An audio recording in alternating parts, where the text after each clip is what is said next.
Do you remember when apartheid advocate and political prisoner Nelson Mandela died in a South African prison?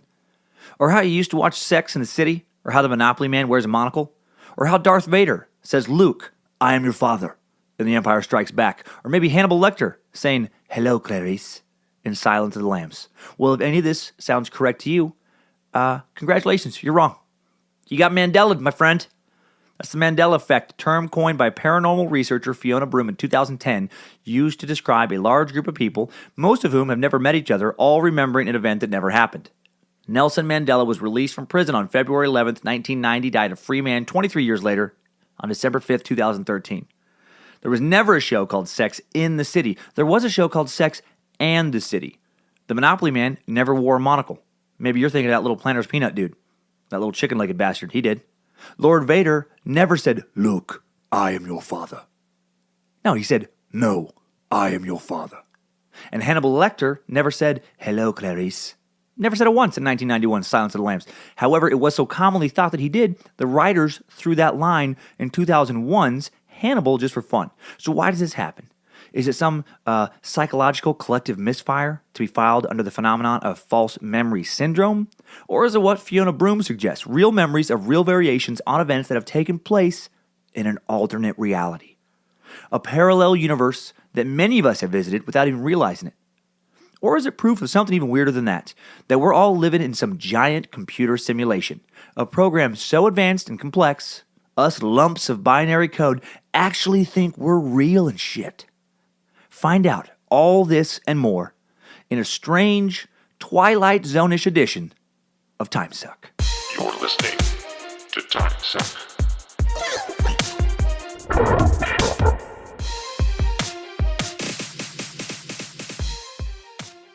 Welcome to Timesuck, everybody. Happy Monday, you time-sucker motherfuckers.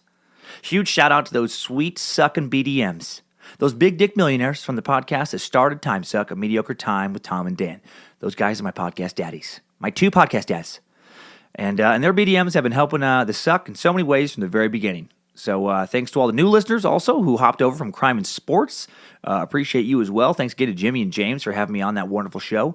Love all the recent subscriptions. Very, very flattered and honored. Thanks for subscribing to this podcast and making sure it shows up in your podcast feed the second it comes out on Mondays at noon Pacific time. And with all the recent iTunes reviews, we're less than 25 away from me getting down and dirty on sucking some Pablo Whiskey Dick Escobar for that 500 iTunes reviews bonus episode. Appreciate everyone who helped the show out by filling out that survey at podsurvey.com/Timesuck. That survey is going to pair me with the best possible sponsors for Timesuck. You know, if we're going to have sponsors, why not be sponsored by companies you actually like, as opposed to sponsors you hopefully hate, like fucktimesuck.com or eatabagofmoldyballs.biz. Is that what you want? Is that what you want for a sponsor? Sponsors, they're going to give you great deals on things you're already going to buy if we line it up correctly. Sponsors that allow me to justify blowing off many, if not most, of my life responsibilities to research topics you and I find fascinating for days on end. I fucking love it so much.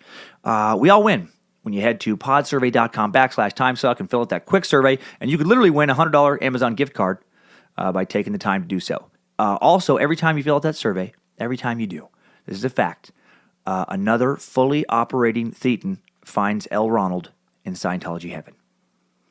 Also, I just took the money spent so far on the show, the money from PayPal donations, T-shirt sales. I have more pics of Timesuckers wearing those first-generation T-shirts on Instagram, by the way. I'm going to put some up soon, by the way. But anyway, I took the PayPal money and that 345% pure, unadulterated orangutan nipple T-shirt money from Timesuckers using the Amazon button. Took the money from there at timesuckpodcast.com, do their shopping, reinvested it into some studio quality recording equipment. All right, hopefully that's what you're hearing right now. Hopefully that's what you're noticing. For you audiophiles out there, you're now listening to a Shure SM78 or SM7B mic. Shows you what I know. Recommended by Tom and Dan. All right, recommended by Dan. Actually, Dan got it right. He got me a big boy mic, a standard mic found in radio stations nationwide. Oh my God! I just did a little sound test yesterday, and I just had a joy orgasm. I was so happy. I would listen to the way it was before, and then the way it is now, and it's like, oh, buddy, that's proper. That's proper professional shit. That sweet sounds coming through a Shure SCM268 4-channel mixer with 6 transformers and phantom power, and I don't know what fucking any of that means, but I like it. That's what it says on the product description. Not going to hear any mic stand knocking around anymore thanks to a Rode PSA-1 swivel mount studio microphone boom arm. And by the way, none of these things are sponsors for the show. I know there's a lot of other podcasters who listen, and that's the equipment I got. You can hit me up, by the way, at admin at timesuckpodcast.com, and I'll pass along this info to you. Because, man, if you're willing to spend a little bit of dough, you got some extra dough, holy shit, it sounds so much better. That swivel arm is fucking badass. All right. And yeah, because I know those of you, and I listen to the feedback. I listen to all of it. I read all the emails.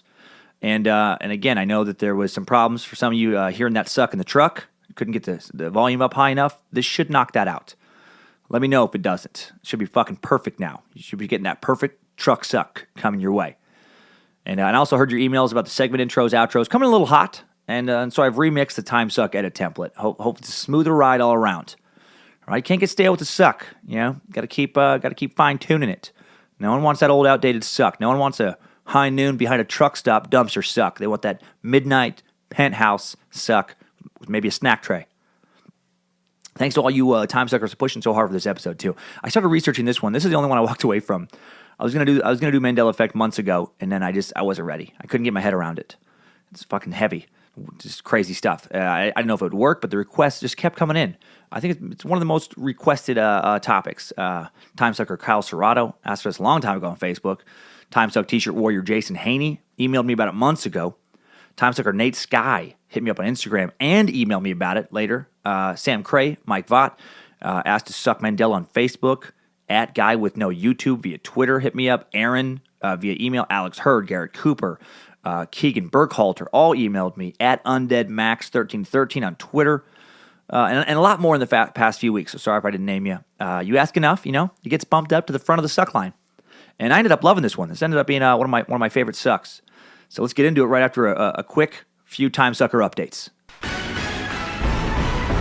Updates? Get your Timesucker updates. Okay, I've been getting some great attention-grabbing subject lines coming at me. Admin at timesuckpodcast.com. Just wanted to share some of those with you, some of my faves. Recent standouts include, hey fucker, hear this.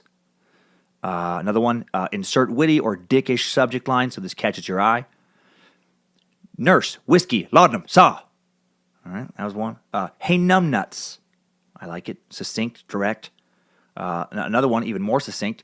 Attention dick sack. Why is dick sack so much funnier than nutsack? And my recent favorite, this is the subject line. My girlfriend is farting Chipotle, so I'm playing your podcast to drown it out. Fantastic. All of those crack me up. A quick update from Richard T. Roberts about last week's Caligula episode. When I was asked by James and Jimmy about who came first, Greeks or the Romans, I thought it was the Greeks. I wasn't sure. Richard cleared it up. He says, hello, Master Sucker. Been getting a lot of that too lately, and I fucking love it. It's such a weird thing to call somebody.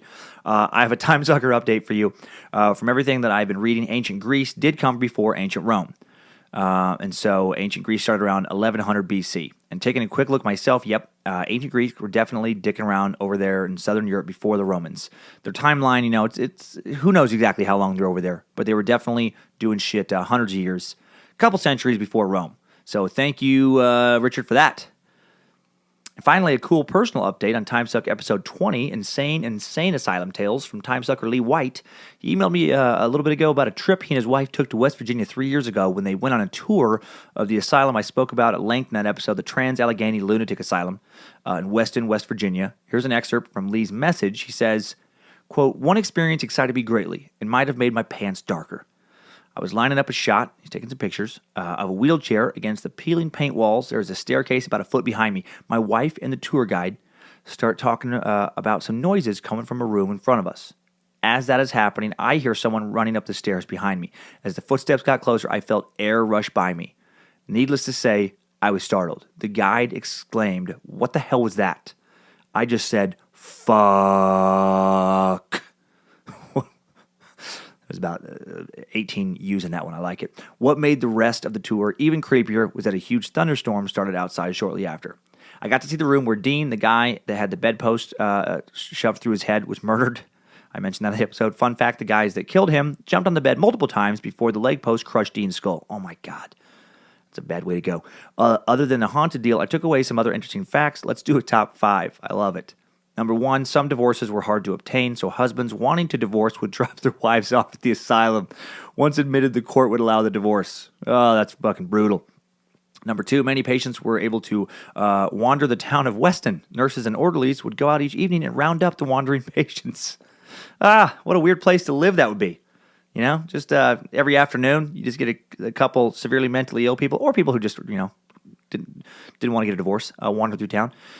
Number 3, the town of Weston uses the asylum grounds for many festivities and town functions. That'd be sweet just to have some weird picnic or meeting at the mental hospital. Number 4, it's the largest stone building built in the Western Hemisphere. Number 5, ghost hunters will leave cigarettes and small items as gifts for certain paranormal things happening around them. That's awesome. Those ghosts want some smokes. And bonus, they offer overnight multi-hour tours you should visit. Loving the show. Keep being curious. Take care, Lee. Well, thank you, Lee. I'm glad you had an exciting experience there. Not sure I'm going to be visiting that place anytime soon. Definitely won't be staying overnight. I talk a big game about not believing in paranormal stuff, but I'm a fucking huge baby, and I would be terrified there. What I will be doing right now is getting into that Mandela Effect. Thanks, time suckers. I needed that. We all did. So, the Mandela Effect. Collective false memories, proof of parallel dimensions and alternate realities, proof that we're inside some sort of matrix, but one we can't unplug from. Before we dig into those possibilities, let's check out a few more examples of this phenomena. 1, Bernstein Bears. You, like me, are probably familiar with the Bernstein Bears. I actually modeled the illustrations for my parody book, Daddy Bear, 3 Rabbits Meet the Real World, off of this family of bears. Except their name isn't Bernstein, like I've thought, I think, my whole life. It's Berenstain. Yeah, Berenstain. B-E-R-E-N, Stain, S-T-A-I-N. I'll say it again, Berenstain. I had to dig up the YouTube video from the theme song from the animated kids TV show from the 2003-2004 PBS version, and country singer Amy Lee Womack, even with her country twang, clearly says Berenstain. So then I thought, well, maybe they change it from the original 1985 PBS version. Nope. No country twang on that theme song. The cheesy 80s narrator clearly, to my amazement, says Berenstain. Here's the Amy Lee Womack chorus.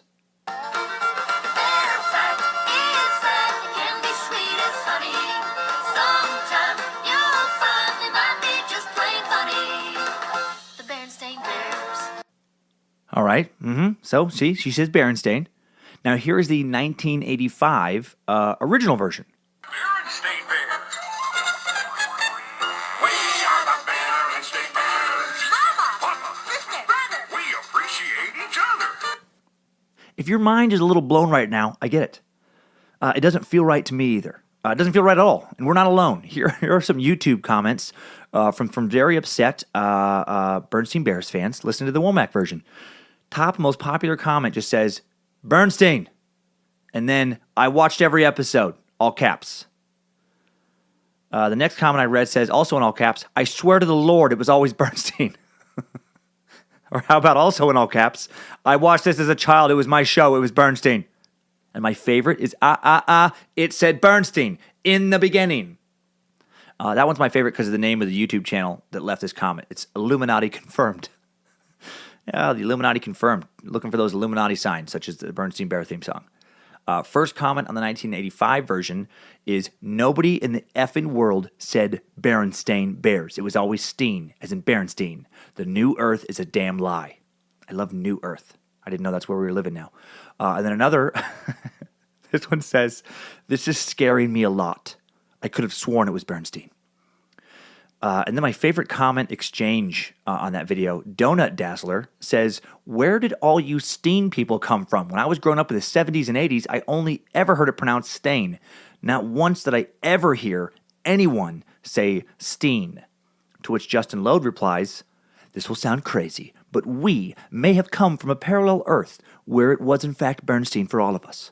Not saying that's the reason for sure, but it would explain a lot of things. This isn't the only thing that's been altered for us either. And I don't get the feeling that Justin is kidding about believing he's from an alternate universe. And he's right. It does sound crazy. because this whole Mandela Effect stuff is crazy. Now, as much as the Bernstein controversy has set the internet on fire, nothing has spun more heads around regarding the Mandela Effect, especially lately, than the 1990s Sinbad movie that was never made, that no one ever saw, but so many people think they did, Shazam. When I was recording last week's Caligula episode, I brought up the Mandela Effect to the Crime and Sports podcast co-host Jimmy Wisman when he asked what topic I was doing this week. And when I gave him the Shazam Sinbad example for Mandela Effect, he was positive the movie was real. He's like, no, I saw clips from it. He's like, I just saw clips from it. That was a real movie. And and he did see some footage from a collegehumor.com Sinbad collaboration for April Fools. It was an April Fool's joke for any of you who saw that. I don't know how you missed the fact that it came out on April 1st. But they released previously lost footage of this hidden genie movie. It's actually a great video. They did a really good job of making it all retro and VHS-y. I mean, it's a little like kind of Adult Swim over the top on that way, but it's a cool video. They nailed that look. So there's a variety of older videos offering clues to this reality of this movie, such as the allegedly real Shazam movie poster. The comments on these videos are just as good as the Bernstein Bears comments. Top comment from The Truth Always Wins simply says, "I saw the effing movie." Another comment from Ashlarina HD is, "I used to have a huge crush on Sinbad as a kid, and I watched all his stuff. He played a genie, and he had on purple pants and curled up slippers. It was a white boy who starred in the movie. I don't know who, but I remember a scene where he climbed to the boy's window, and the kid was making fun of Sinbad's clothes. He had a gold hoop earring in his pierced ear." And finally, Davey Ward, even more specific memories. I mean, this is very specific. He says, quote, "I'm 34 years old, and I remember going to the movie theater in the early 90s. This was one of the first movies I was allowed to watch by myself. My brothers were with me at the theater, but wanted to see a different movie since they are 5 and 6 years older. I was also a big Shaq fan and remember when Kazam came out, thinking that's pretty lame to rip off a similar movie that was just released earlier, same basic plot and all. I'm still trying to wrap my head around why these things are and why they would change, but I asked my mother if she remembered," I think you meant to say what things are, "I asked my mother if she remembered what my first movie I went to without her accompanying me, and she said, that genie movie with Sinbad. That's why I let you go, because his comedy wasn't vulgar. I said, you sure it wasn't the genie movie with Shaquille O'Neal? And she said, no, you didn't think it was right that they tried to rip off the same kind of movie, and that one came out after Sinbad's. There is something to this, but I don't think it's what we are thinking. Much more sinister than what we can even comprehend." I love that it has to go sinister. Anyway, that's my first comment after studying this scenario for over a year now. These two are positive they saw the movie. And I'm positive I don't really like his mom. Because his comedy wasn't vulgar. Stop being a fucking puss, lady. Let your kid hear some real shit. I just love that if the Illuminati is out there, that's where they're going to fuck with us on a Sinbad movie. Like, of all the things they could mess with our minds about, a Sinbad movie from the 90s is their top priority. Okay, so that reference to Shaq is a common explanation for the Shazam Mandela Effect. Kazam is a 1996 genie movie starring Shaquille O'Neal, that bastard who totally got me with his flat earth joke a few weeks ago. He has a big hoop earring in that one. There is a white boy in it, no purple pants though. However, Sinbad did dress up like a genie, and genie-like attire, when he hosted a marathon of Sinbad the Sailor movies, which are these old movies, I believe from the 30s, old black and white movies, on TNT in 1994. Could that be the answer? Or is it more complicated than that? Well, Dr. Henry Roediger, a professor at the Washington University Memory Lab, doesn't think so. He says, quote, "Lots of people remember detailed but utterly false memories. In fact, we all have them." He says, "I have published on what we named the social contagion of memory and what others call memory conformity. That may be at work here." Roediger explains that frequently one person's report of a memory influences another, and that false memories can spread in this way. He said one person's memory infects another. Kind of like spreads like a virus. And it's clear that this contagion would be only exacerbated online, where an individual can be influenced by multiple people from around the world in an instant. The existence of the Shazam Reddit community, therefore, arguably helps a false memory to spread. And how did that Reddit community grow? It began in 2009. An anonymous individual took to the question and answer website Yahoo Answers to pose its users a simple question. "Do you remember that Sinbad movie?" they wrote. "Wasn't there a movie in the early 90s where Sinbad the entertainer/comedian played a genie? Help, it's driving me nuts." Now, this is interesting to me, very interesting. At the time, nobody remembered the film. It took 2 years for somebody else to ask about it online. Reddit user MJG Simple wrote on the Reddit site, "It's a conspiracy. I swear this movie exists. Anyone have a copy or know where I can find proof?" Replies to the post were skeptical, claiming MJG Simple simply had a false memory. So see, prior to 2009, almost no one remembered Sinbad starring in Shazam. Now thousands upon thousands do. That first poster infected the rest of the Redditors. And now they're starting to come around, and now people, obviously in the last 6-7 years have been claiming they've seen this movie for sure, as I've already given examples of. Even though Sinbad himself has routinely denounced ever appearing in the movie. Even more common than the Sinbad example is the Doobie Brothers Mandela Effect. I'm sure you've heard of that one. Millions of people remember Grammy-winning multi-platinum recording artist, vocalist, and keyboardist Michael McDonald singing for a fictitious group called the Doobie Brothers. I mean, supposedly, he sang stuff like, taking it to the streets, taking it to the streets, taking it to the streets, taking it to the streets. And other nonsense like, what a fool believes he sees. The wise man has the power to reason away what seems to be. Sorry for broke your eardrum there. Okay, so that last one is an example of the Mandela Effect. That is an example of how I get off for some reason on sneaking McDonald earworms into your brain lately from time to time. The Doobie Brothers were and are so very real. Another possible explanation for the Mandela Effect is what's known. I know that's only funny to me. One of these days I'll stop. I'll stop with the McDonaldine. Is what's known as false memory syndrome. The beginnings of false memory syndrome, defined as a condition in which a person has an apparent recollection of an event that did not actually occur, especially one of childhood sexual abuse that arises during psychotherapy or psychoanalysis, goes all the way back to Freud. Sigmund Freud, you've heard of him, published The Etiology of Hysteria in 1896, where he discussed repressed memories of childhood sexual trauma in relation to people's hysteria. Freud's theory held that all children might fantasize about sexual relations with their parents, and it followed that a child's recollection of being sexually abused by a parent could be construed as fantasy. Even though Freud himself specifically pointed out on a number of occasions that memories of childhood seduction sometimes did correspond to real events, the overwhelming tendency of the psychoanalytic profession throughout most of the 20th century has been to construe recollections of incest as fantasies. You're probably familiar with Freud's focus on incestuous thoughts. His Oedipus complex, defined as, quote, the complex of emotions aroused in a young child, typically around the age of 4, by an unconscious sexual desire for the parent of the opposite sex and a wish to exclude the parent of the same sex. Now, Freud put a lot of thought into the sexual families of children, sexual fantasies of children towards their parents. No one had a harder boner for their mom than Sigmund Freud. Little known fact, Freud actually had this written on his tombstone. Here lies a man who had the hardest of all hard boners for his mom. Now, while later developments in psychology have downplayed these suspected incest fantasies in children, the notion that we can recall fantasies as memories of real events has been backed up by numerous psychological studies over the years. And going further, researchers have proven that seemingly real memories can be both created and altered. One of the leading, if not the leading researcher in the area of false memories is Elizabeth Loftus, a psychological scientist who studies. I used to love reading when I studied psychology. She's a sharp cookie, this Loftus. I really like her a lot. She doesn't even mention wanting to have sex with her dad one time in any of her research. Weird. So Elizabeth Loftus, born in 1944, is an American cognitive psychologist and expert on human memory. She got a PhD in mathematical psychology, which sounds tough, from Stanford back in 1970. And started her research into memory immediately upon graduation at the New School for Social Research in New York City.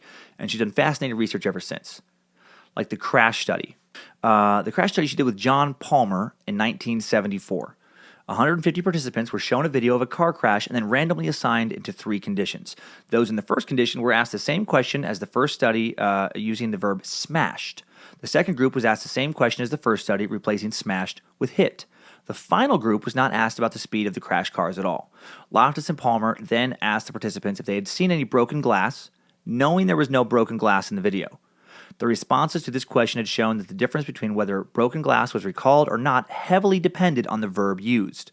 A larger sum of participants in the smashed group declared there was broken glass. 16 in the smashed group said they saw broken glass, compared to only 7 for the hit group, compared to only 6 for the control group. So clearly the adjective affected what they thought they saw. It's the old power of suggestion, a studied and very real and powerful psychological phenomena. One of the reasons attorneys can't ask leading questions during trials, because, leading questions work because of the power of suggestion. So why is it important to understand that these memories can be created? Criminal cases, for one thing. Here are some examples of cases Elizabeth Loftus cites on her faculty page at the University of Washington regarding cases of false memory. In 1986, Nadine Kuhl, a nurse's aide in Wisconsin, sought therapy from a psychiatrist to help her cope with her reaction to a traumatic event experienced by her daughter. During therapy, the psychiatrist used hypnosis and other suggestive techniques to dig out buried memories of abuse that Kuhl herself, this is extremely popular in the 80s, by the way, these buried memories, had allegedly experienced. In the process, Kuhl became convinced that she had repressed memories of having been in a satanic cult, of eating babies, of being raped, of having sex with animals, of being forced to watch the murder of her 8-year-old friend. She came to believe that she had more than 120 personalities, children, adults, angels, even a duck, all because Kuhl was told she had experienced severe childhood sexual and physical abuse. The psychiatrist also performed exorcisms on her, one of which lasted for 5 hours, and including the sprinkling of holy water and screams for Satan to leave Kuhl's body. When Kuhl finally realized that false memories had been planted, she sued the psychiatrist for malpractice. In March 1997, after 5 weeks of trial, her case was settled out of court for $2.4 million. Now, I'm glad this lady was able to take this quack to court and get some money, but a little bit of personal responsibility. How fucking dumb was she for continuing to see a therapist who performs exorcisms, plural, multiple exorcisms? That's not part of normal therapy at all. I think one of the rules of therapy is to stop going if your therapist ever says, hey, maybe we should try an exorcism. That's when you just stand up and you shake your head and you sigh heavily and you walk out of the fucking room and you slam the door. Okay, so Nadine Kuhl is not the only patient to develop false memories as a result of questionable therapy.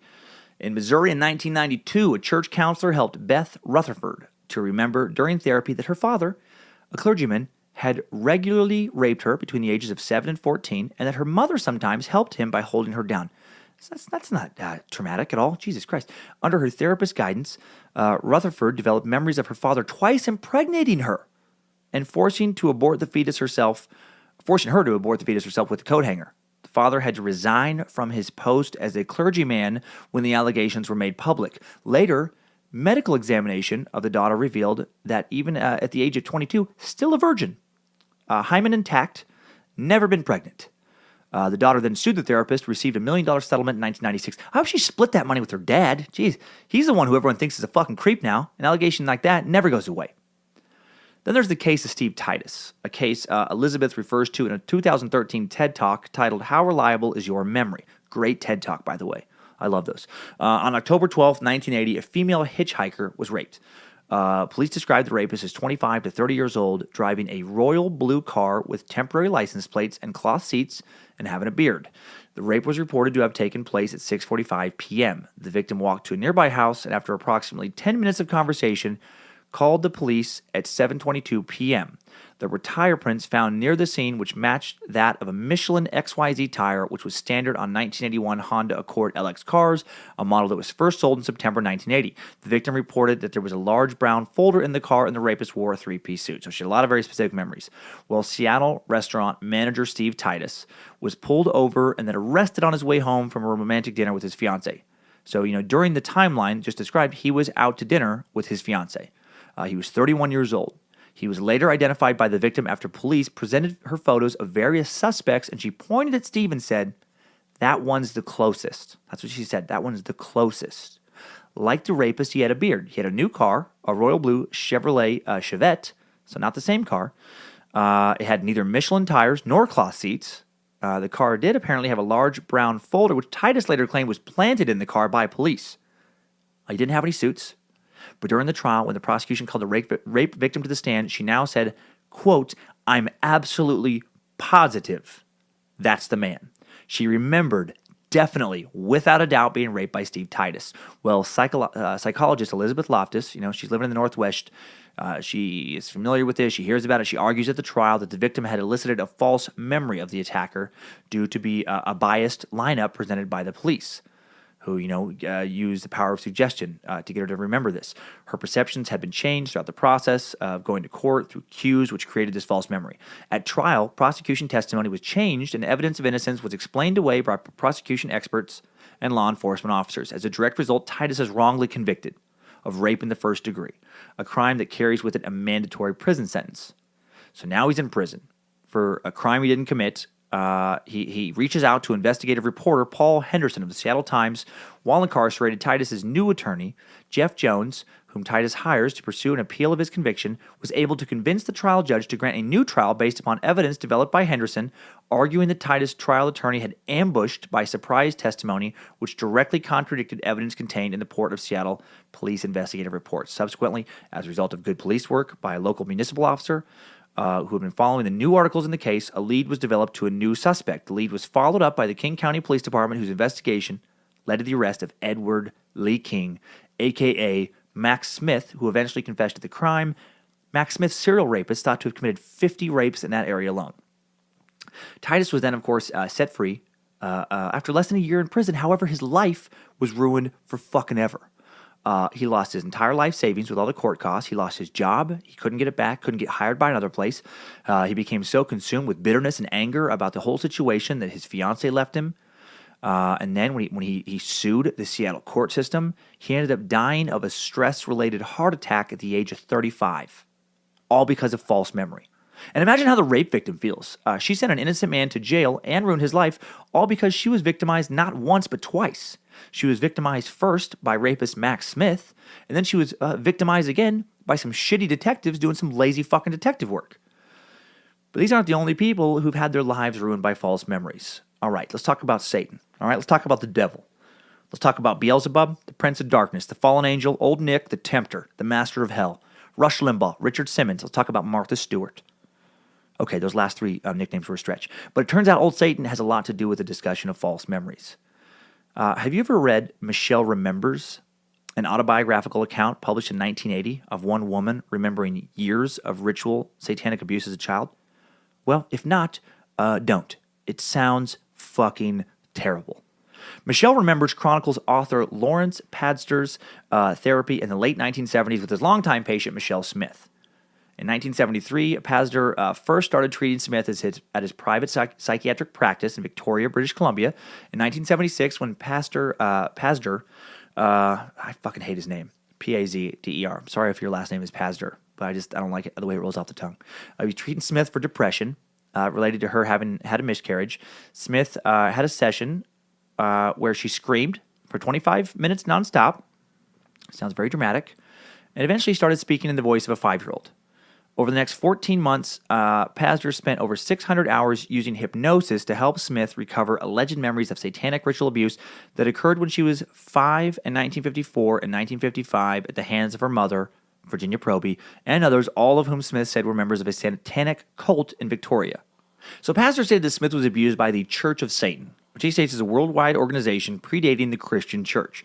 The first alleged ritual attended by Smith took place in 1954 when she was 5 years old, and the final one documented in the book was an 81-day ritual, 81 continuous days in 1955 that summoned the devil himself and involved the intervention of Jesus, the Virgin Mary, and Michael the Archangel, who removed the scars received by Smith throughout the year of abuse and removed memories of the events until the time was right.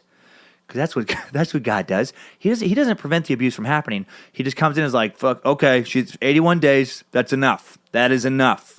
I'm going to make this right. I'm not going to fucking change the abuse, but I'm gonna make the memories go away for a little while. Because that all makes sense.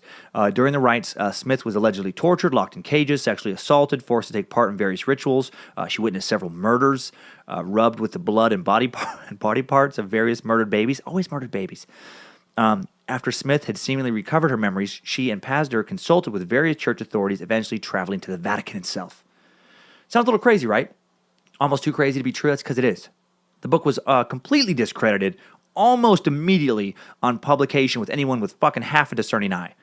Soon after the book's publication, Pazder was forced to withdraw his assertion that it was the Church of Satan that had abused Smith when Anton LaVey, who founded the organization in 1966, threatened to sue for libel. So he's like, nah, okay, just kidding.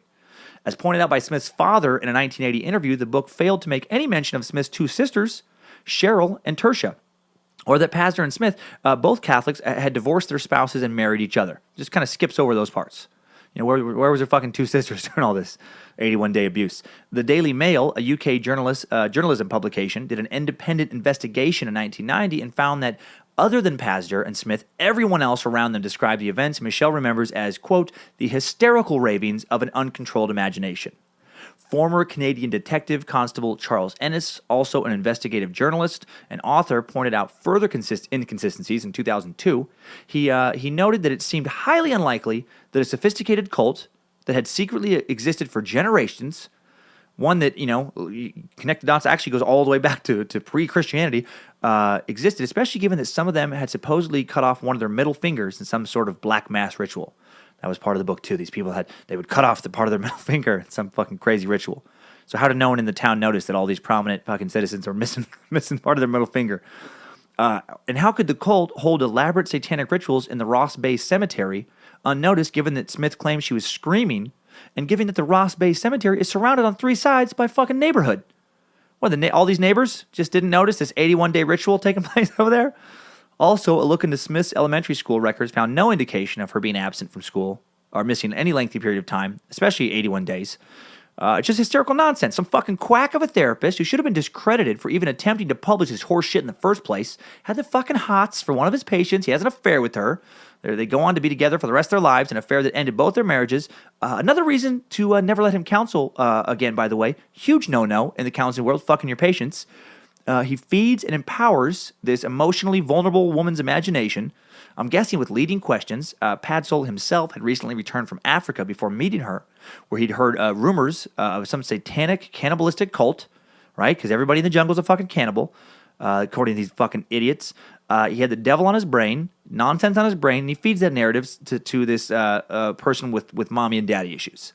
Well, unfortunately, for a lot of other people we're going to talk about in a second, the book becomes a publishing success despite being garbage. It earned Pazder and Smith, because it's so sensational, $100,000 hardcover advance, $242,000 for paperback rights. It earns them royalties, big promotional tour, almost got them a movie deal. It's promoted uncritically as probable fact in an untold number of media publications. In 1989, Pazder and Smith even appear on the Oprah Winfrey Show, Oprah presenting their claims as fucking fact. Pazder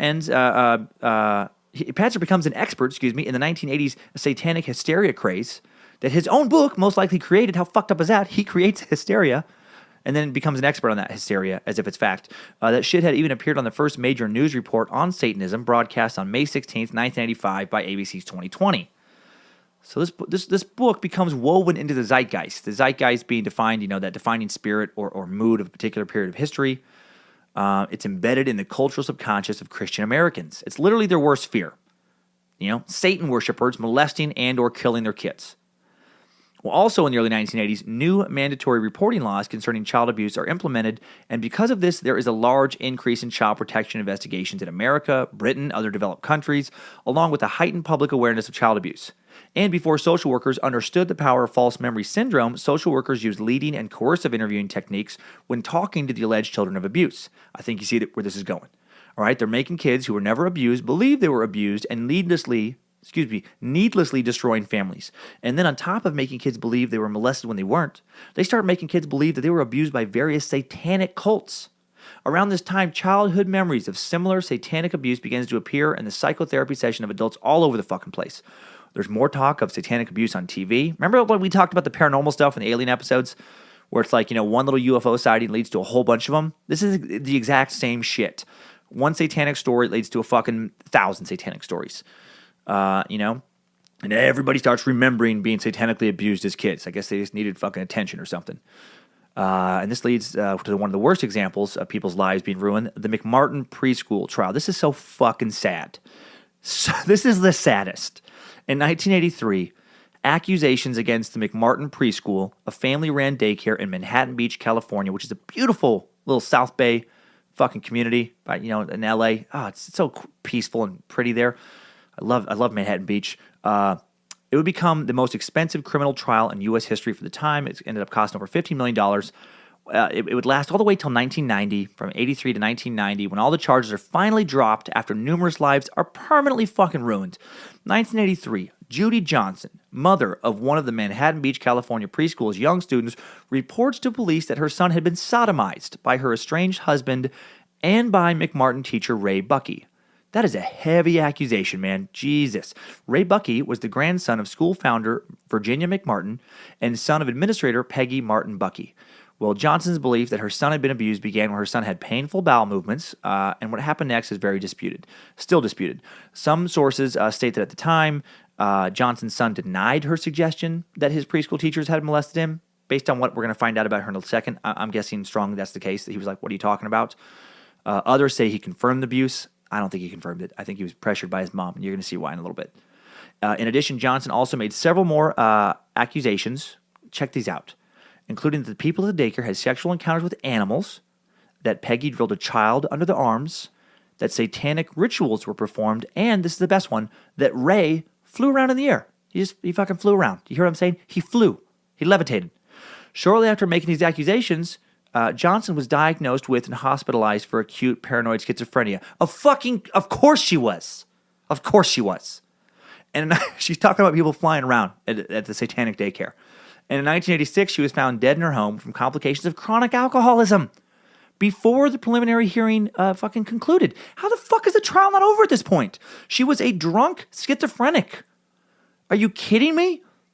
If she would have just said her son had been sodomized, okay, that's a serious allegation, right? You got to look into that. But when she added that the sodomite levitated around the room, lifted by the power of the devil himself, that's when you wink at one of the other detectives and say, okay, man. Yeah. No, we're going to look right into that. Yep, we're gonna get to the bottom of all this. And then you have her escorted out of the room, and you call Child Protective Services, and you have her kids taken away because she's a fucking maniac. She's a dangerous maniac. No, instead, the expanded investigation continues. Eventually, 360 kids claim to be abused after being interviewed by horrible therapists who used highly suggestive techniques to question these kids. Again, the power of suggestion creates false memories. All right, the allegations are so over the top, it's depressing to think that the U.S. government spent, $15 million on this horse shit. In addition to having been sexually abused, the kids claim they saw witches flying around. How does this go to trial? They were transported to and from the rituals in a hot air balloon. What? This is a very populated area. How does no one notice the fucking hot air balloon molestation train? They were taken through secret underground tunnels, starting in the daycare to be fucking tortured and molested. When shown a series of photographs by the defendant's lawyers, one child identified one of the culprits as actor Chuck Norris. He's one of the satanic abusers. How does that not end the trial? Let me get this straight. You were taken to a satanic lair via an underground tunnel that started in the daycare. Did detectives find any evidence of a giant tunnel when they thoroughly searched the daycare?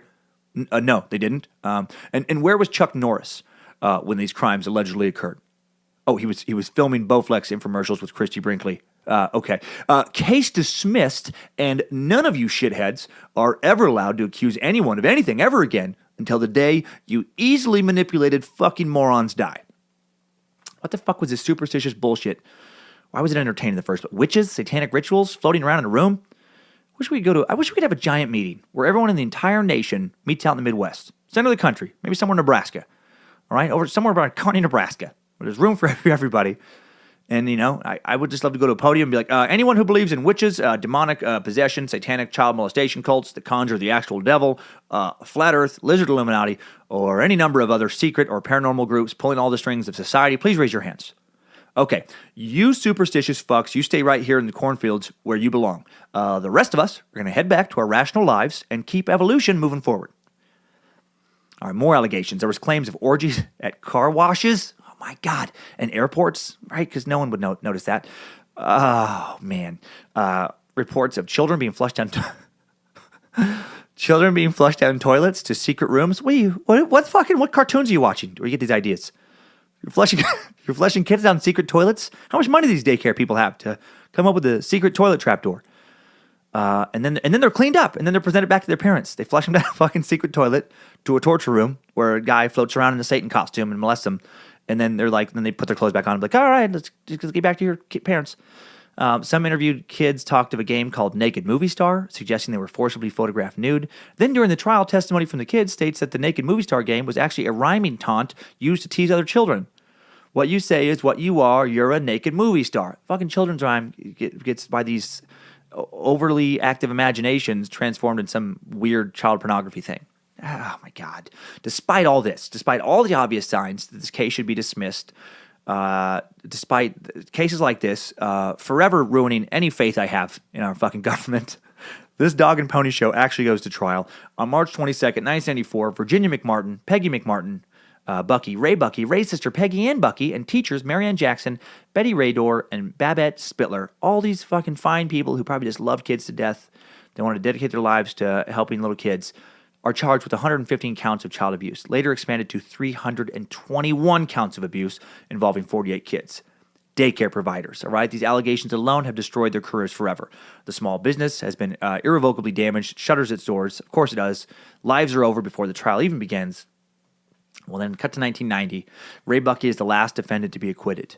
When he's finally released and all the charges are dropped, he spent over 5 years in prison as a suspected satanic pedophile. All right, years later, kids suspected of being abused confessed as adults that they were strongly pressured to go along with the satanic abuse narrative. Why did the narrative exist? A lot of people think that book Michelle Remembers is behind it. And of course, good old-fashioned religious paranoia over evildoers. They're out to fuck our kids, right? They want to fly around on the broomsticks, drink goat's blood, bring the devil into the world so he can, not do anything noteworthy. Why is it always that, by the way? Why can people supposedly conjure up the devil himself, but then once he gets here, you never hear about a bunch of people seeing him? He's a fucking devil. Why does he sneakily sodomize a few kids or eat a baby? Why doesn't he do something, just unbelievably evil? Why doesn't he sodomize an entire town to death? Just burn a fucking city. He's a prince of fucking darkness. But all he does is make occasional cameos. Maybe have sex with a virgin. Come on, dude. Mentally delinquent petty criminals have rap sheets tougher than you do. Get some fucking nuts, Satan, or stop climbing out of hell. The trial finally over, and elderly daycare providers, because most of the people charged were elderly, I think other than Ray, they all died within a few years, probably died of shame and despair and heartbreak. Their story is so goddamn sad. Their beloved preschool's doors shutter forever, like I said, all over the country. Other daycare providers, see, it gets even worse, it spreads. Other daycare providers, to make sure they're not, in some weird Salem witch trial, now they're not going to hug or touch the kids there. Even though almost all child experts say this contact is very beneficial to kids, out of a fear that their actions may be interpreted as signs of abuse, many daycare centers had to close their doors altogether because insurance companies after this are scared of molestation lawsuits and they raise the liability insurance rates. Well, despite the outcome of this and other trials, despite the fact that no widespread satanic abuse ring has literally ever been found, never once, more lives are ruined. Dan and Frances Keller, who ran a daycare center from their Oak Hill home in Austin, Texas, are sentenced to 48 years in prison in 1992. Charges were that the couple had dismembered infants, abused the children in their care, even using those children to carry the bones of corpses exhumed from a local cemetery, making the children drink Kool-Aid mixed with human blood. They're convicted. They're convicted of this nonsense. Based on the fantastical testimony of coerced children, tenuous circumstantial physical evidence presented by Dr. Michael Mao, an emergency room physician who treated one of the girls Kellers are alleged to have abused. Mao later recanted his testimony. Okay, why did he fucking give it in the first place? The Kellers were finally released in 2013 after serving more than 20 years in prison. 20 years in fucking prison.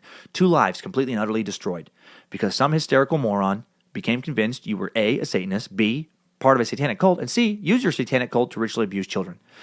There is a church of Satan, and guess what? They don't fuck with kids. They're not prancing around in devil horns and pitchforks dying to molest your precious little babies.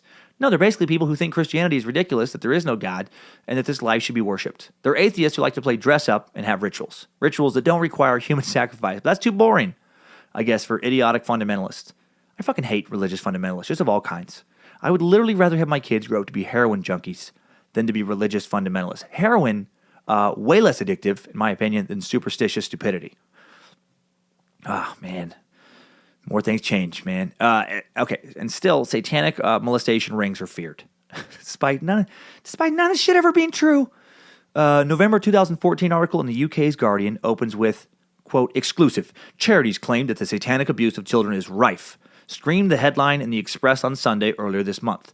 The piece reports that two charities, Kilmarnock-based Break the Silence and Dundee-based Izzy's Promise, believe satanic abuse to be rife in Scotland, and that it has been for decades. They say children are forced to take part in satanic rituals involving the sacrifice of babies and the making of snuff movies. Oh, they really upped the ante with the snuff movies there. According to Kate Short of Break the Silence, victims are so brainwashed they don't dare speak out. Similarly, Joseph Lumbasi, project coordinator with Izzy's Promise, states that, quote, people who talk to us are relating their experiences from when they were maybe just 8, 9, or 10. Kids, really. In other words, it appears highly likely that many of these claims are based upon recovered memories. And this isn't a new phenomenon in the UK either. March 13th, 1990, headline of the Daily Mirror reads, Kids Forced into Satan Orgies. Man, I guess that sells some papers, doesn't it?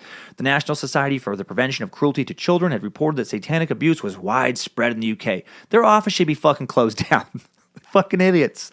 It was alleged that these satanic orgies, children were made to eat human body parts, had to drink blood and urine. Animals and babies were sacrificed. Always fucking sacrificing babies. They can't get enough of that.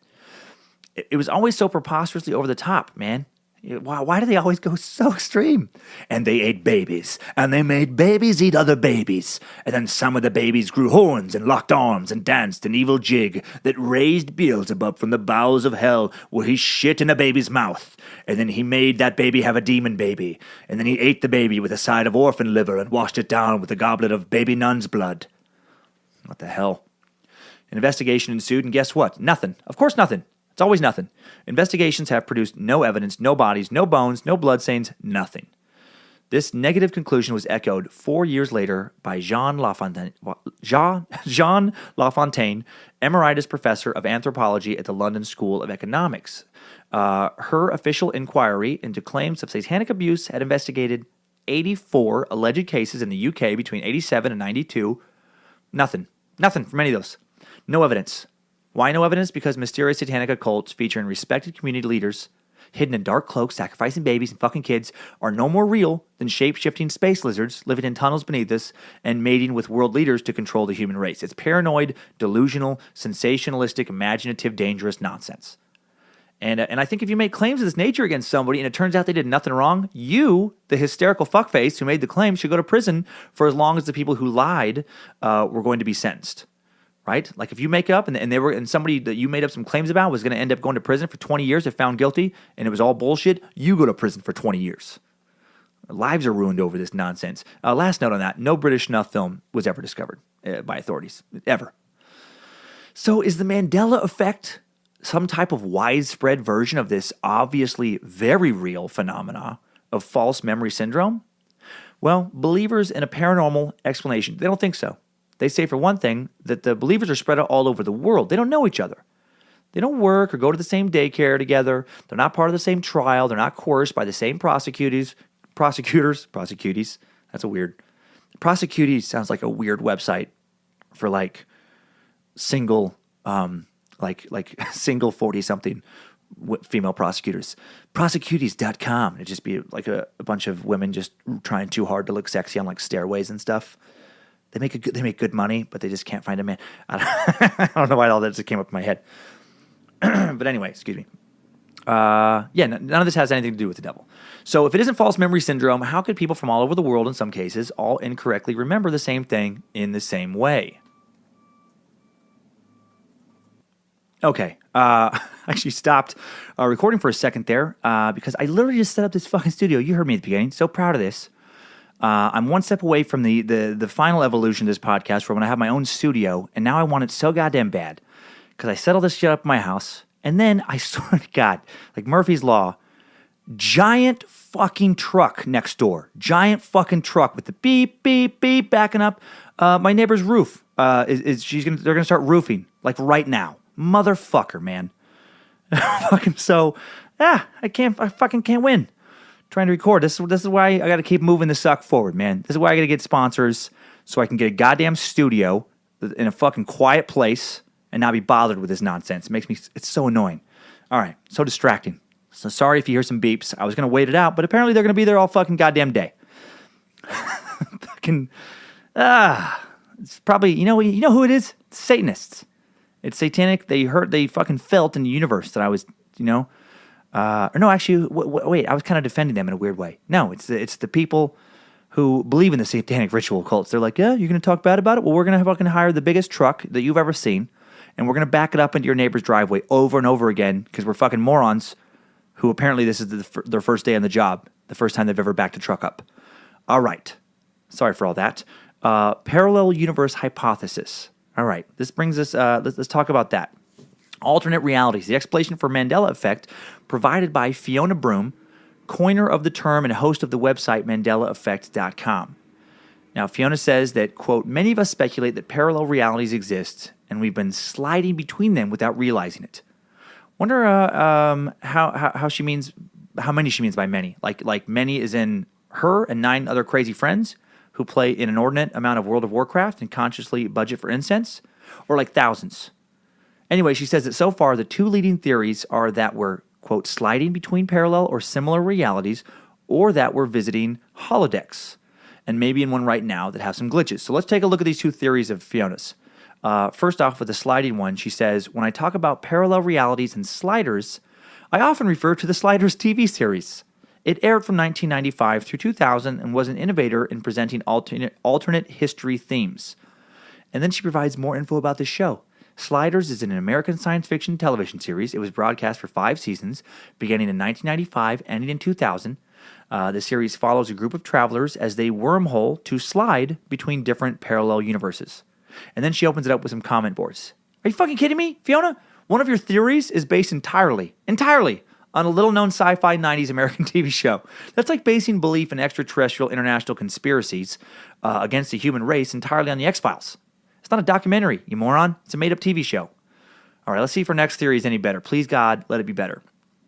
The holodeck theory is based a little on the teachings of a somewhat legitimate scientist named Fred Alan Wolf, who refers to himself as Dr. Quantum. I say somewhat because what kind of scientist refers to himself as Dr. Quantum? I would never see a dentist who refers to himself as Dr. Molar, or Dr. Pearlywhites, or Dr. Overbite. And I don't trust a scientist who refers to himself as Dr. Quantum. Anyway, this theory of theirs, largely based on, and the term holodeck itself comes from, Star Trek The Next Generation. Yep, another American TV show that ran in the 90s. And yes, I know it started in the 80s, you fucking Trekkie lunatics. It ran from 87 to 94. Are you kidding me? If Fiona was doing this as a satire, she'd be a comedic genius, but she's serious. Well, on Star Trek The Next Generation, a futuristic TV show that also predicts we'll all dress like ass clowns wearing giant spandex space onesies, the holodeck is depicted as an enclosed room in which objects and people are simulated by a combination of transported matter, replicated matter, tractor beams, and shaped force fields onto which holographic images are projected. Basically, it's virtual reality combined with artificial intelligence. A place you could go and interact with computer-simulated people and objects that behave and feel as they would in real life. And Fiona makes no effort to explain what the fuck anything has to do with the Mandela Effect. I assume she feels that there could be numerous simulations going, and we're stuck in one of them. After referencing Dr. Quantum and Star Trek, she opens up the comment boards again, which she moderates, leaving wisdom nuggets such as, quote, when the timeline is changed, it appears that it becomes a different timeline.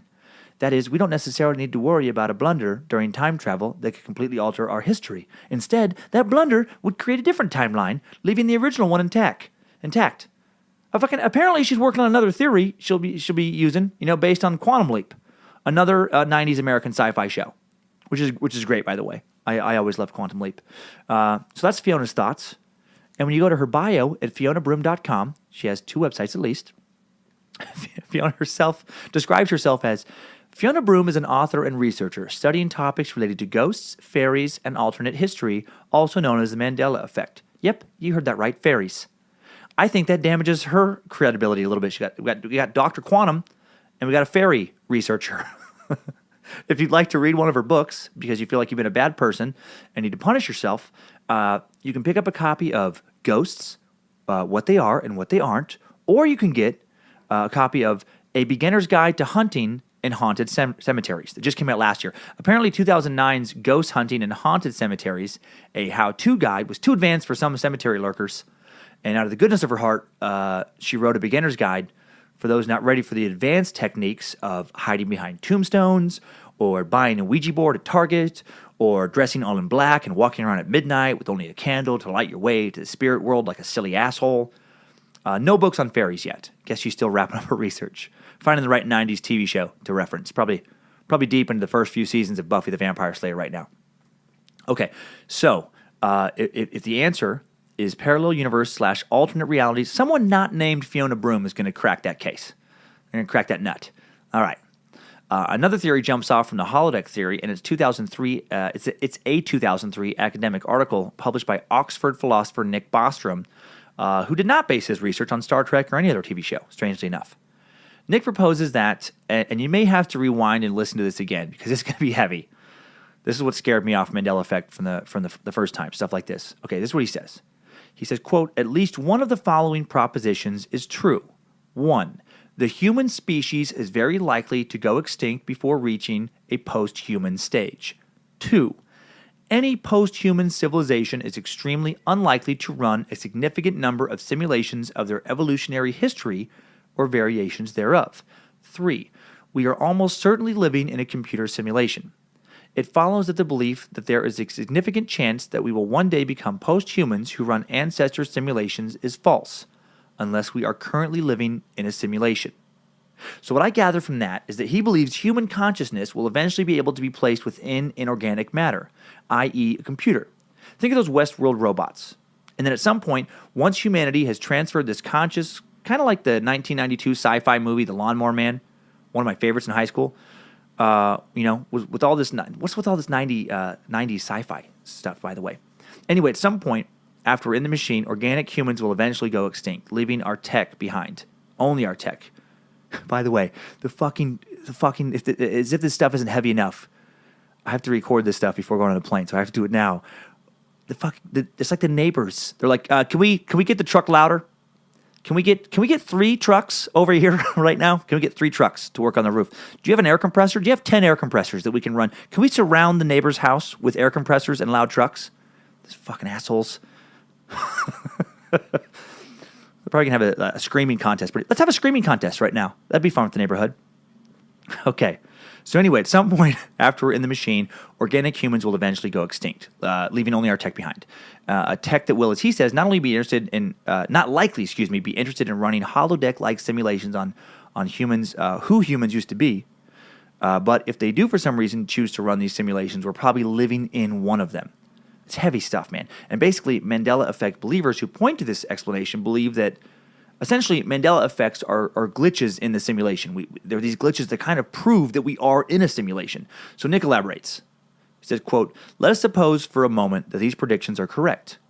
One thing that later generations might do with their super powerful computers is run detailed simulations of their forebears, or of people like their forebears, because their computers would be so powerful they could run a great many such simulations. Suppose that these simulated people are conscious, as they would be if the simulations were sufficiently fine-grained and if a certain quite widely accepted position in the philosophy of mind is correct. Then it could be the case that the vast majority of minds like ours do not belong to the original race, but rather to people simulated by the advanced descendants of an original race." Wow. Thinking about all this shit literally makes my head hurt. But I'm trying to follow it. Maybe I'm reading into things, but I think he's saying something like the Mandela Effect could actually prove that we are living in a simulation. Like I said before, if apparent glitches start to show up in the game, so to speak, then that could prove the existence of the game. And if there is a game, then the game is being run by post-humans. Okay. Now, I love sci-fi. I like where he's let his mind go, and as crazy as this sounds, I'll accept that this could be a reality. But obviously, it's a very remote possibility. I mean, sure, we could be living in some futuristic Star Trek-like holodeck. And Nimrod, the god I invented in the Scientology episode, some creator of the universe who also happens to be a giant space Sasquatch, size of a galaxy, with the head of a chupacabra, who rides a black unicorn with flaming suns for eyes, and demands I stomp the skull of Cocker Spaniels once a month to prove obedience, so I'm worthy of living in his alpha omega ball sack. That could also be true. I mean, why not? Why not? I mean, anything's possible, I guess, if you can't disprove it somehow. Now, admittedly, the post-human computer simulation possibility, a little more thought out than Nimrod. But you get the point. I got to say, though, Nick does give, if nothing else, some really cool food for thought. like this. He says, a common assumption in the philosophy of mind is that of the substrate independence. The idea is that mental states can supervene on any of a broad class of physical substrates, provided a system implements the right sort of computational structures and processes. It can be associated with conscious experiences. It's not an essential property of consciousness that it is implemented on a carbon-based biological neural network inside a cranium. Silicon-based processors inside a computer could, in principle, do the trick as well. Well, as a kid, I used to dream of being immortal. Not in some mythical or religious sense, but like in a sci-fi sense. Kind of like how Vader had his life prolonged by basically becoming a cyborg. You know? I imagine only being a brain eventually. Like a brain attached to some robotic body. You know, the body wears out, you just get a new one. Nick's argument here is a much more sophisticated version of that, I feel like. You know, what if tech could advance us to the point that the human mind can be totally duplicated, precisely? True human consciousness with emotions, morality, quirks, desires, pain, pleasure, wants, needs can be electronically replicated in full. It seems impossible, but 500 years ago, so did tiny, impossibly powerful phone computers that give you access to all the world's information you can hold in your hand. What wizardry could we have 500 years from now? Well, Nick isn't the only one who allows for the possibility of currently living in some futuristic computer simulation. Neil deGrasse Tyson talked about this possibility last spring at the annual Isaac Asimov Memorial Debate at the American Museum of Natural History in New York City, where researchers pondered the notion that if you, me, and every person and thing in the cosmos were actually characters in some giant computer game, we wouldn't know it. Moderator Neil deGrasse Tyson, director of the museum's Hayden Planetarium, put the odds at 50-50 that our entire existence is a program on someone else's hard drive.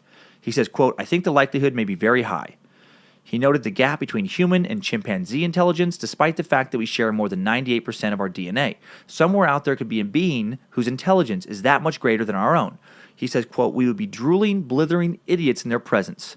If that's the case, it's easy for me to imagine that everything in our lives is just a creation of some other entity for their entertainment. Okay, so maybe. So what the fuck is going on with Mandela Effect? Is there a decent explanation out there? I mean, honestly, after doing lots of digging, the best I found, after scouring so many articles, comes from Caitlin Amat, a doctoral candidate at neuroscience in the University of California at Los Angeles, who wrote an article for Eon.com, Eon.co, a super cool nonprofit website dedicated to sharing information on philosophy, science, psychology, etc., kind of like Vice for academia. Well, Caitlin shares the results of an interesting study done on the phenomena of shared memory. It's a study about Alexander Hamilton. She says, at some point in their education, most Americans learned that Alexander Hamilton was a founding father, but not a U.S. president. However, when a study on false memory investigated whom most Americans identify as U.S. presidents, the subjects were more likely to incorrectly select Hamilton, but not select several actual former presidents. This is likely to be because neurons encoding information about Hamilton were frequently activated at the same time as neurons encoding information about former presidents. Because neurons that fire together, wire together, that is the fucking nerdiest phrase ever, but I love it. Fire together, wire together. Someone has a t-shirt. Someone with fucking poor eyesight and a small ectomorph body is wearing neurons that fire together, wire together t-shirt. A connection between past presidents and Hamilton could gradually become strong enough that you would incorrectly remember Hamilton as the former president himself. This makes a lot of sense to me.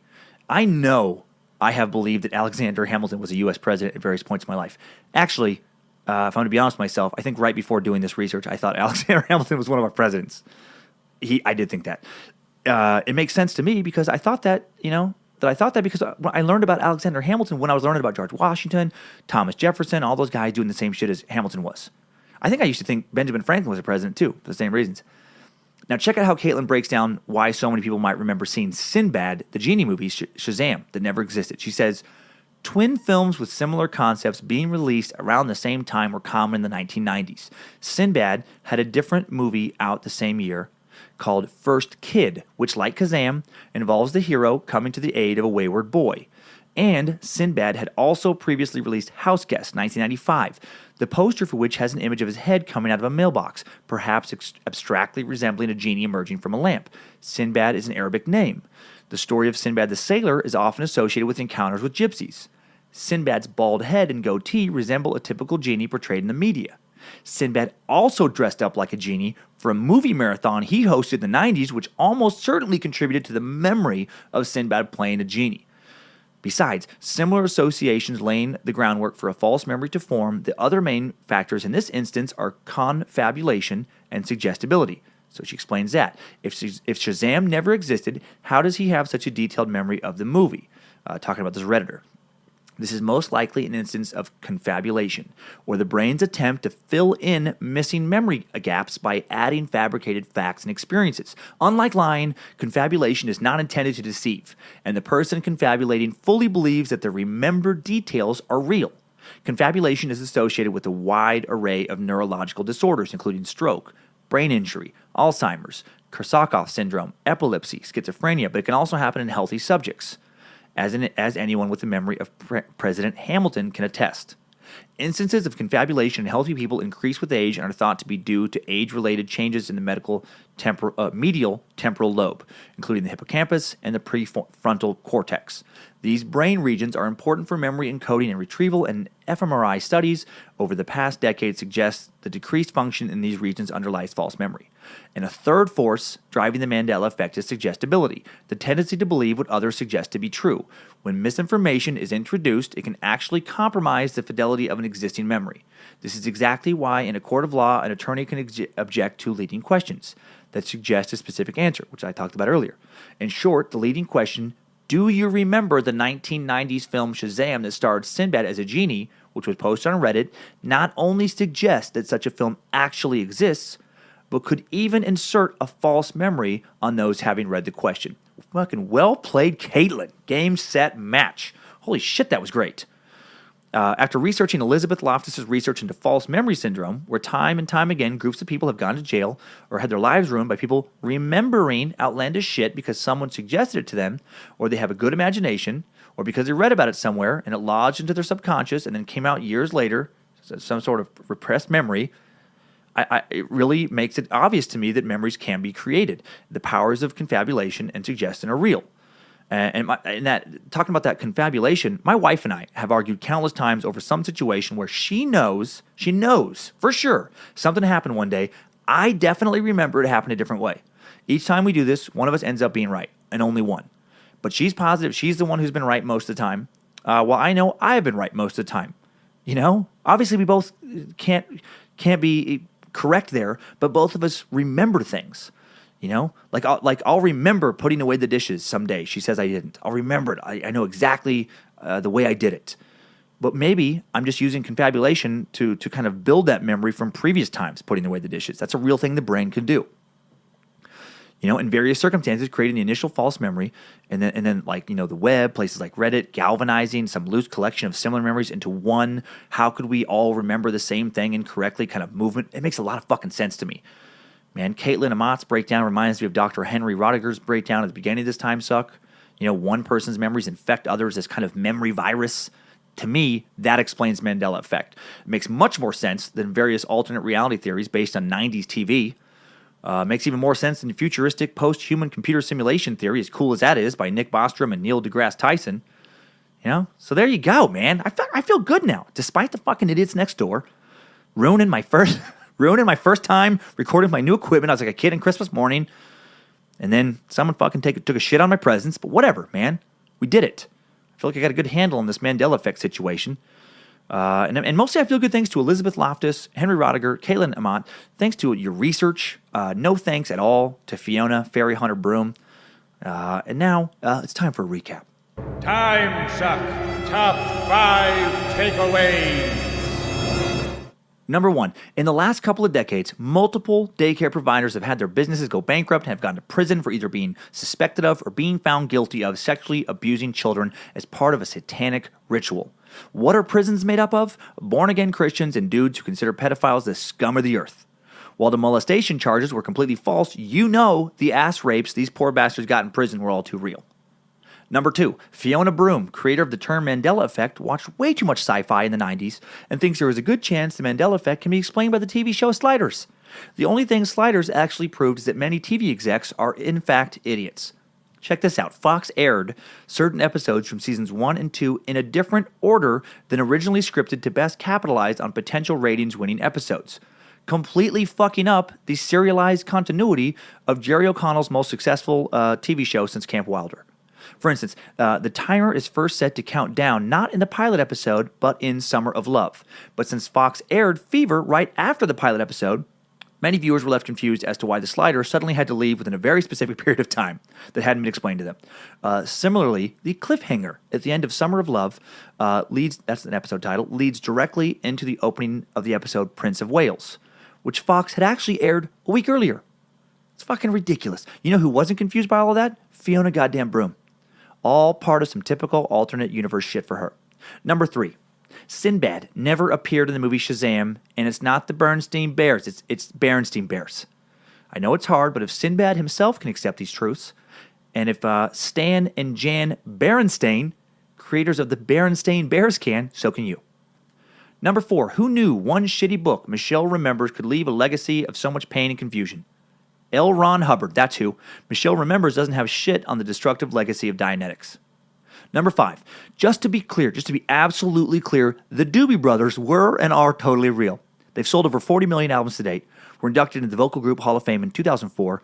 Their guitar, electric-based rock and roll gave way to a more soft rock and blue-eyed soul sound when they brought real-life angel Michael McDonald into the fold in 1976, going on to pen such hits as Grammy-winning record What a Fool Believes in 1978. What a fool believes he sees, no wise man has the power. A song co-written by angel/humanoid unicorn Kenny Loggins, a guy who also wrote and sang, amongst many other hits, Footloose. Maybe you heard of that little Kevin Bacon dance ditty. And since he owned the 80s, the Top Gun theme song, Danger Zone. Highway to the danger zone. Gonna take a ride into the danger zone. Timesuck. Top 5 takeaways. We did it, time suckers, we did it. We made it through some stuff on that episode. Mandela Effect thoroughly sucked. Maybe went a little heavy on the satanic shit to get there, but who could resist sucking on Satan? It is fascinating. You had me at Satanic Cult. I was sucked in, and I wasn't getting out anytime soon. I hope the sound quality was a nice bump up from the last 30 episodes. I'm going to figure out how to never record again when there's fucking 17 loading trucks surrounding my house. In some weird, it's like the Lizard Illuminati knew what I was trying to do. Really happy to put that sweet suck money, though, you've given me right back into your ear holes. Some initial sponsors are coming soon, so we can take this suck experiment further. I'm going to rent that little office down the road. I'm going to foam the shit out of the walls. I'm going to buy a gun, and I'm going to fucking shoot anyone who drives a loading truck anywhere near it in the fucking head. You've been warned. I'm going to turn it into my own little Howard Hughes hide from the outside world sound studio and just get OCD obsessed with the suck. Make sweet love to your ear holes. I'm excited. Saw some initial artwork on a second t-shirt I'm having whipped up. It's so good. It's so weird. It's the guy who did my Chinese Affection album cover, Chris Fairbanks. I'm really into it. Going to get some stickers after that to spread the suck with, and we'll see what you want from there. I'm listening. Check out timesuckpodcast.com to donate through PayPal if you feel so inclined. Click the Amazon button link. Help the show when you do some shopping you were going to do anyway. And if you haven't done it already, please go to podsurvey.com/timesuck. podsurvey.com/TIMESUCK. And help me keep improving the show. Help me get away from these fucking trucks. Let's help keep it going for a long time. And most importantly, stay curious. Please do not dress up like a member of a satanic cult, molest some kid, because you're going to stir that hornet's nest up all over again. And most importantly, you know what I'm going to say? Keep on sucking.